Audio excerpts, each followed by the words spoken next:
Hello, South Bend community. Happy first day of school. Hope you are all off to an excellent start.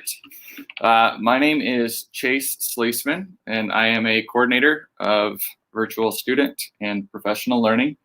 I am new to South Bend this year. I come 11 years from Fort Wayne. Over at Fort Wayne, I was a third, fourth, and fifth grade teacher throughout my tenure. I was also an instructional or technology coordinator for about 9 years. I was over there in Fort Wayne. So I am very excited to be here in South Bend. And people I've met already have been really awesome to work with. And so I'm very excited for what the school year has to hold. As we get started, as you can see, our presentation today is building community during e-learning. So in order to just kind of get started with community, I see some of you in the comments already. But if you would, just kind of take a moment to introduce yourself, tell us your name, what school, your role at the school, and so far, how was your first day establishing, reaching out, connections with students this morning. So I'll take a few moments, let you go ahead and get those in.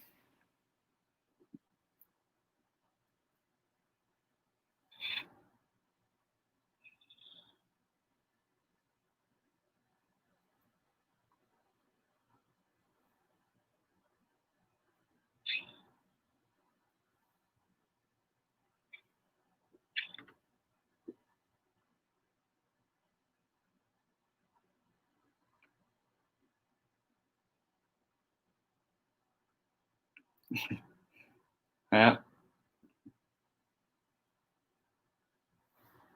Erica's already at the exhausting point, so glad it was off to at least a wonderful start there.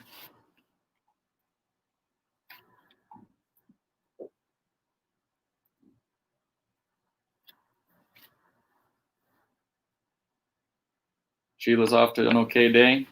So hopefully this afternoon, as we continue our professional learning, we can kind of get that going a little bit better for you.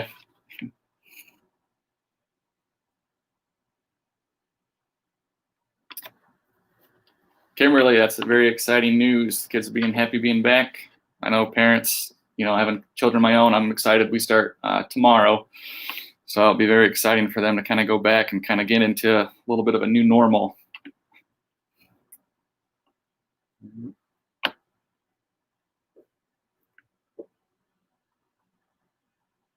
All right. Christy, that's awesome. You're already off to a positive start with students, getting that communication, getting that community built. Yeah, I can imagine being a kindergarten teacher right now, kind of a very unique setting for children to be starting school, but glad you have a positive interaction already. All right, so we're going to go ahead and get started. So when we talk about building community, one thing that I kind of like to start with is, well, tell me why we're doing this. So the first why that we have when we want to establish community is that it's important for students to see you and get to know you.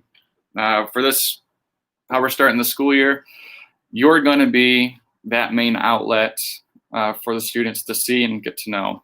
So it's very important that they do have that relationship with you. And that's why I know in the e-learning guidelines why we kind of want you to be reaching out daily to students, just as if we were in a classroom. You're the face for South Bend right now, making those connections within our community. So you have a very vital role. Also, we want to definitely foster those healthy relationships. Starting out these couple of weeks, it's going to be you and the students as we kind of get some norms established. Even students are going to be interacting with each other. So another important reason why we want that relationship being built. Also, crossing our fingers, but hopefully when we do get to that time where we are back in a building, that once the students are back, that's going to help ease the transition. The students are already going to know you. They're going to, be able to relate. They're going to recognize some of their classmates. So that is going to be really huge to just get that community. That way you're not, spending another couple of weeks establishing different norms. You're going to know everybody and things will be settled in nice and neatly once we get back into the buildings. Hopefully, students are going to be able to have a sense of belonging. Even in reading the comments, a lot of these students, March came, really hit. So that normalcy is not really there, so just kind of out of whack. So now being back in school, we know the stakes are a little bit higher from the Department of Education, so you establishing that connection with them is going to give them a sense of belonging. Also, we are going to help instill in students a safe environment, because we do know for sure that we are in this situation until October 5th at this point. So by you establishing those connections, making that environment for students, that hopefully the students will be able to take risks and be vulnerable as you get deeper into your instruction. So we obviously know that we are going to be in the virtual classroom. So there are some differences, there are some challenges that come along with being virtually. However, you take all of your trainings, college, everything you've gone through, the matter of the fact is that teaching is still going to be the same. We still have our IDOE standards that dictate the content that we teach. We have our priority standards. We know what really needs to be focused on. There's going to be different assessments. I know NWEA is going to be assessed, and I know Jenna has a presentation on that one during this 2 weeks of PL. And obviously, grading is still going to be there. So you do have a lot of your content already going or will be going. So the teaching's there. Your pedagogy, how you're getting those assessments, how you are getting the material to students, the questions you're asking the students, all that is going to be the same. Your lessons, I know we're coming to where I come from, we had lessons that were built by the month. I know with you guys in South Bend, it's just kind of your own. When you are designing your lessons, my advice, just make sure there's a beginning, a middle, and an end. You don't want to just kind of wing it. You want to be intentional when you come in with your students, kind of having a plan already in place. And then our student engagement, we know that per the South Bend Community Schools student expectations, that students are expected to be active participants. Now, whether or not they are interacting, daily, or they are just submitting the work that you have posted in your Google Classroom, it's going to look a little bit different there. But we do expect students to be engaged.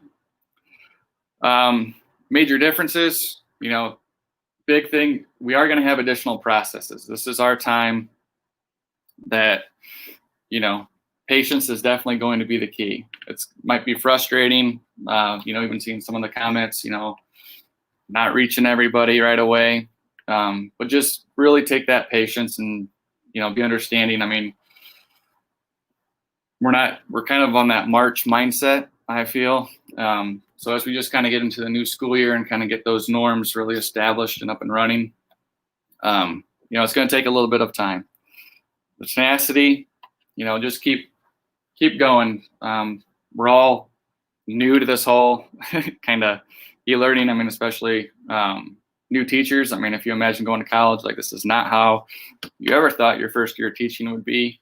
But, again, just having that tenacity, you definitely want to, don't give up. I mean, you have professional learning communities within your building, other teachers you can reach out to. I know if you need to vent or anything, feel free to reach out to me. And we also want to have that growth mindset, knowing books and, worksheets, not going to be the way that we're really going to be going. So just really keep that open mindset and a growth mindset to how we kind of transition through these challenging times, these changes that we are going through.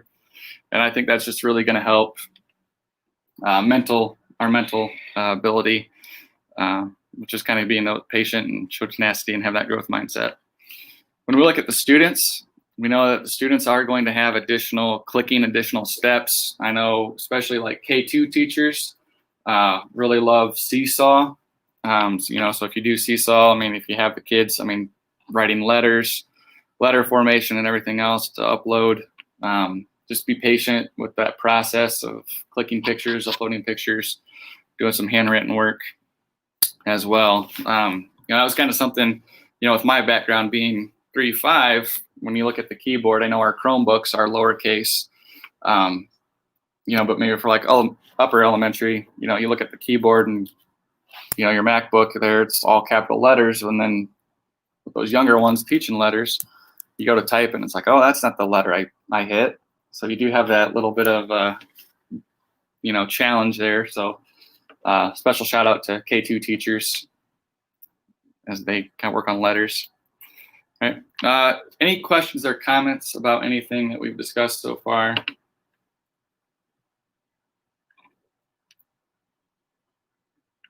I'll wait for some of the comments to come in. If anything, anybody want to add?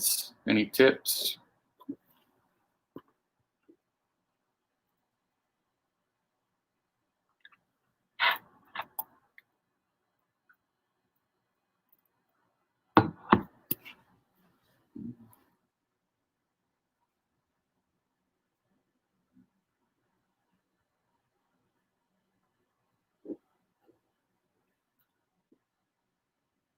All right.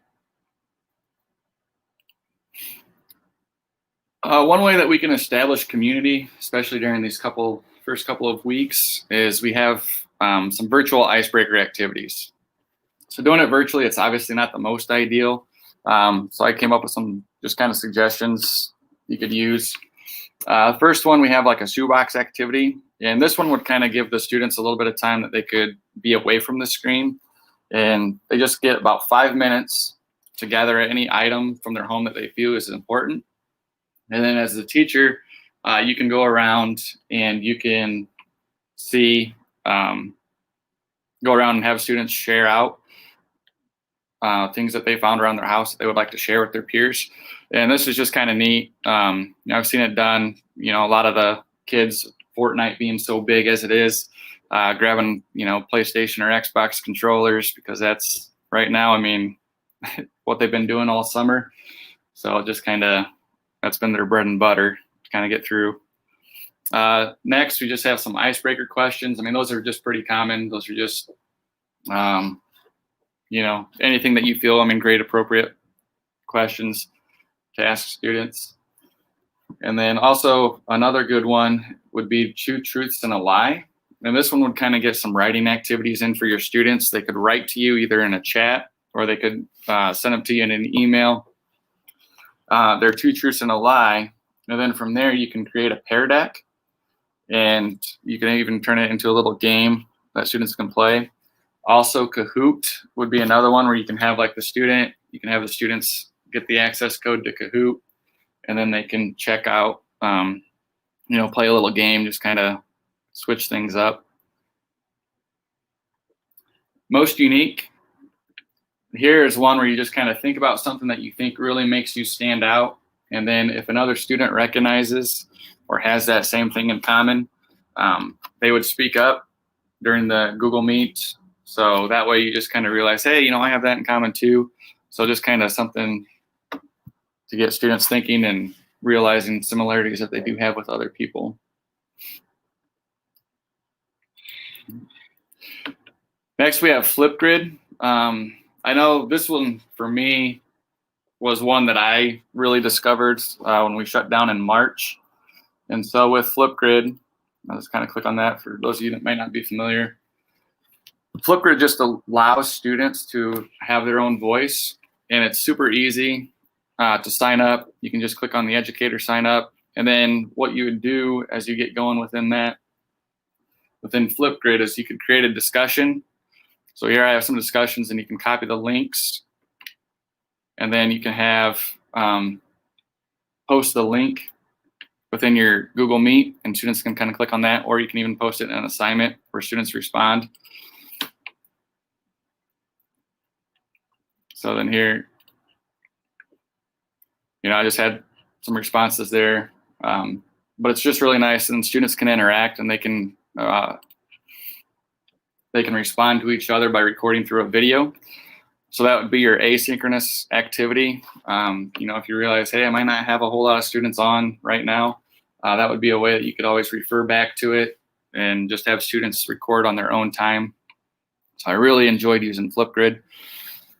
Costume day, this one you could even tie in if you're doing a read aloud with your students. Start the first couple of weeks, chapter book, for your upper grades. Have the students kind of dress up as their favorite book character. You can tie in some literacy with it.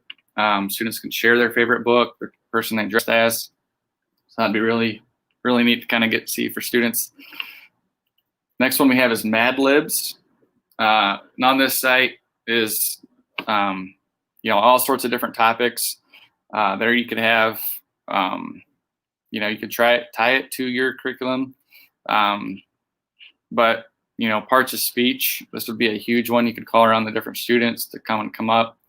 And then once you see it, it just generates so there's the story it generates there. And then obviously it doesn't have all that stuff, so we didn't put it in.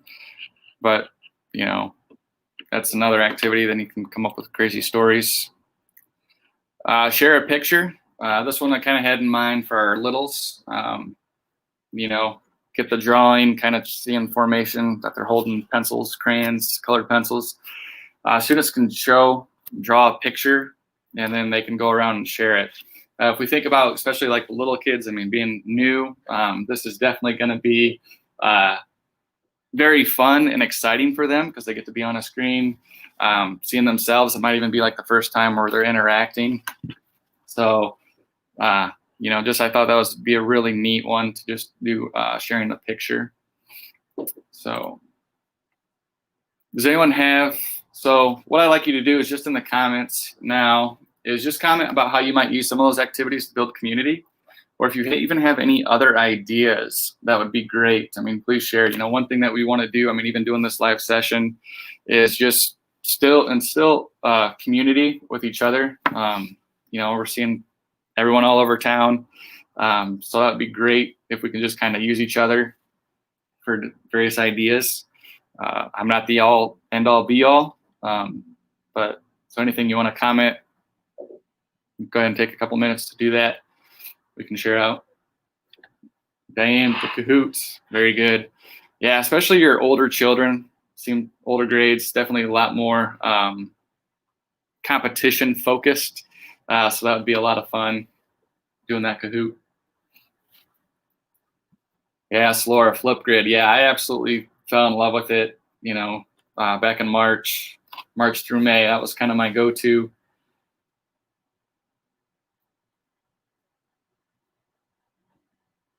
Yes, Ashley, that's awesome. Using the Flipgrid video, say their name. Yeah, that's another, as students, you kind of get those rosters and you're like, man, I don't know how to say this student's name. That's an excellent one where students can introduce themselves and you hear how they pronounce their names. That way you're not going through and calling them the wrong name. Trish did a scavenger hunt. Very awesome.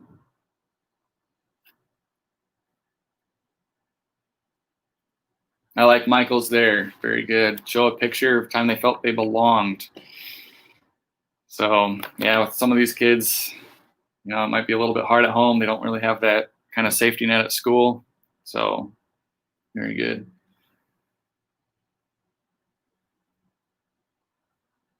David said he used the Google form. Awesome. Kimberly, kids create their own nickname. Awesome. Already incorporating, being descriptive, adding those details. Seems to be a big area that we kind of miss. Google form. Awesome deal. Anybody else want to comment?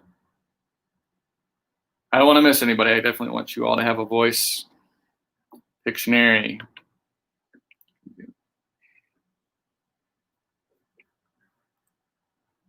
All right.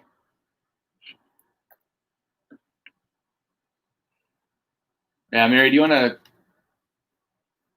to go into more detail about how you did Pictionary? I know Karen has a question about that one.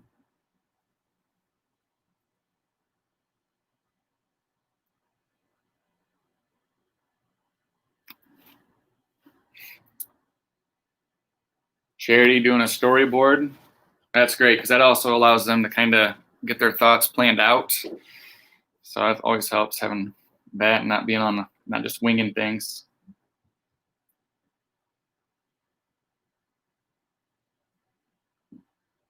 Catherine using Seesaw already. Good deal. Drawing a picture.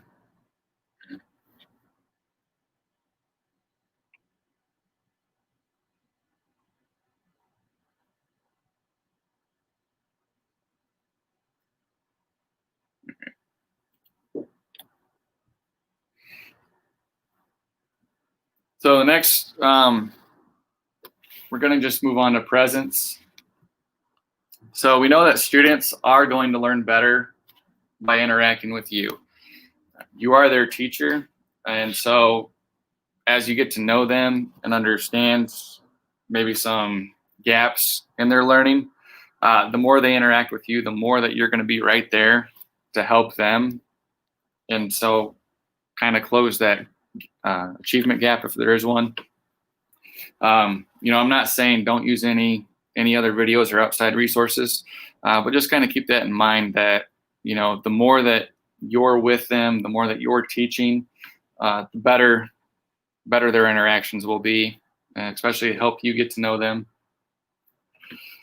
Also focus on the quality of time, not quantity of time. I know when we look at those e-learning guidelines, there's a lot of feedback on the block times that are built in there. And, if it's not going the full hour, just kind of be mindful that we really want the quality of time. So, if you have a lesson that goes about half an hour, that's fine. But then, students could still be working on that other half an hour. And that's even something, frequency of the quality time is really going to help get that nice foundation with your students in your class.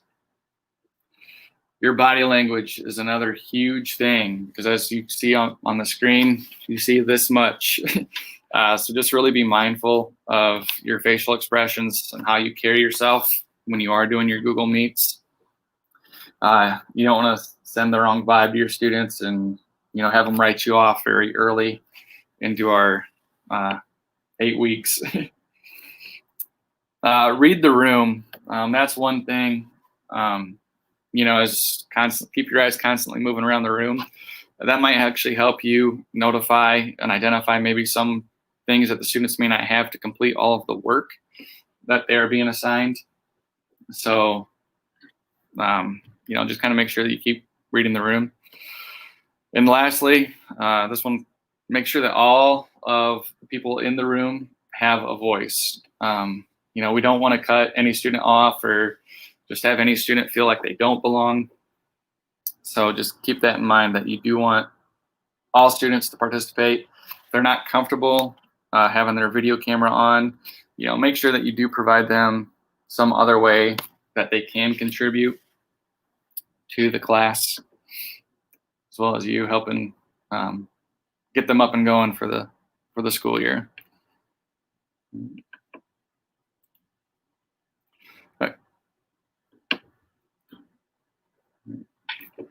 So I just have a couple of resources. What I'm going to do is I'll post my slides, back on this YouTube channel, this video later. If you want to just have those, you're more than welcome to come back and get those as well. But that's all I have. So I hope you all, value your time. Don't want you to be too overwhelmed as we get the school year up and going. I know as we get going later in the week, we'll have a lot more PL sessions for you to attend. So does anybody have any questions, comments, concerns? If you do struggle with any ideas, feel free to shoot me an email right there, C. Sleesman.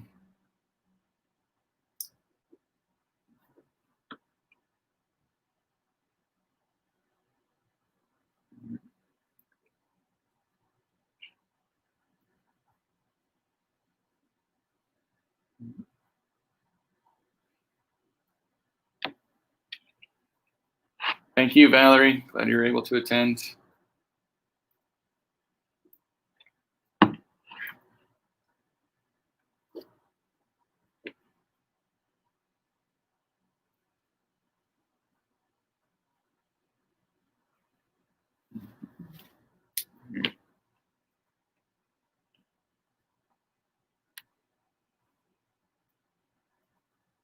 Absolutely, Kimberly. Everything, just the fact you're reaching out, students are just glad to kind of have back and interact with somebody different for a change. So very good point, Kimberly.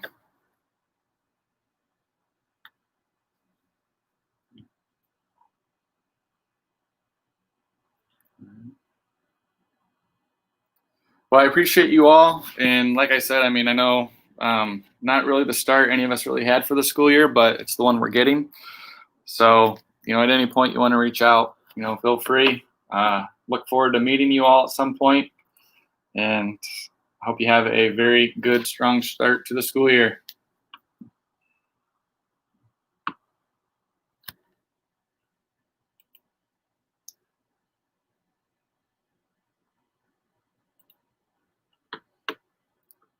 I'll hang around for if anyone else has a couple more comments or questions or anything they want to ask. And I appreciate you all taking time on your day, attending this professional learning session. So.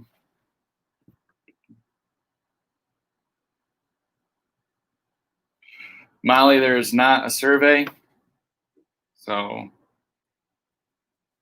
you'll be free to go.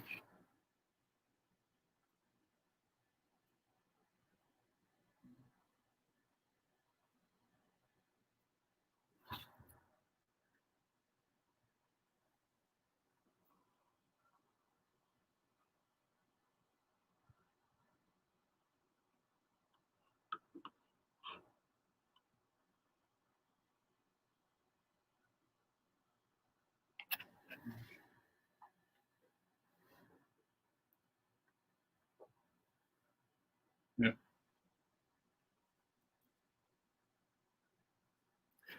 So Callie, my slides, after this video is all done and over with, I will post them in the video description here. That way you can have those and take with you and, tweak them however you want. Full permission.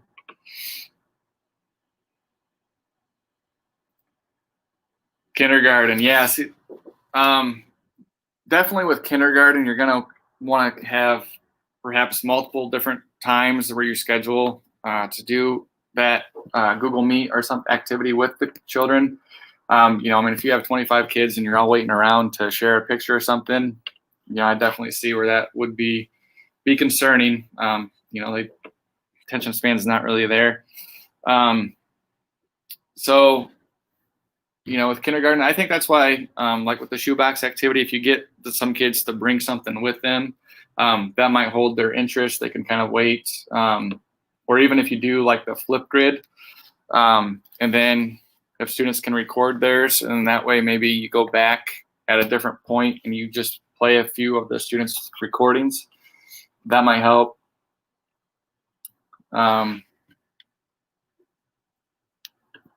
Yeah, when we think kindergarten, less is going to be more. Don't try to overwhelm yourself.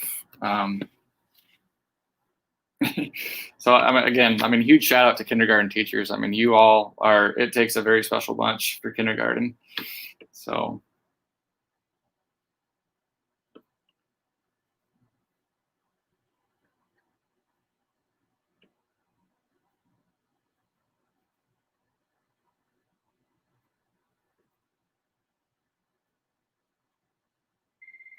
See Adrian's question there.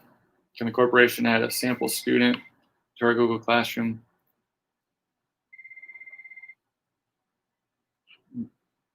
Well, I'll definitely check into that one, Adrian.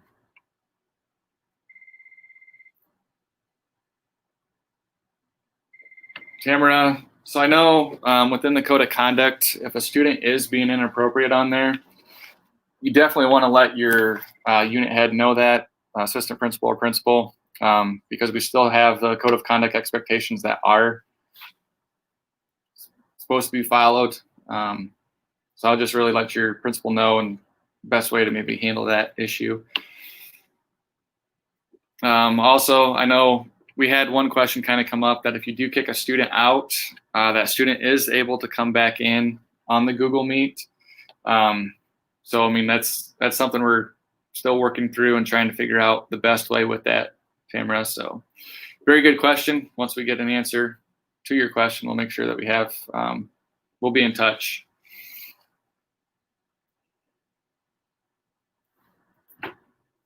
Way to block them. At this point, not that I'm aware of, because again, it just goes off of what your link is. You could try doing a different link, but But yeah, at this point, there's really not a way to block students. So again, just kind of notify your unit head principal, and they might be able to advise you with that one.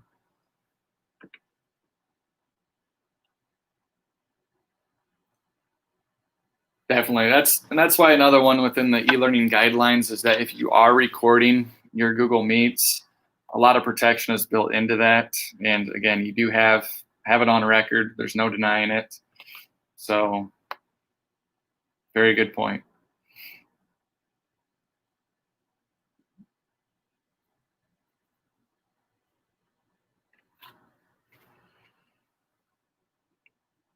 You're welcome, Tamara.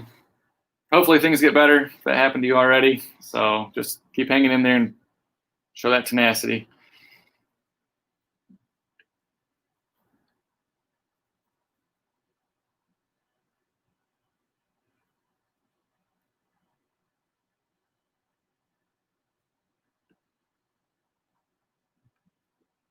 Couple more minutes and then I'm gonna head out.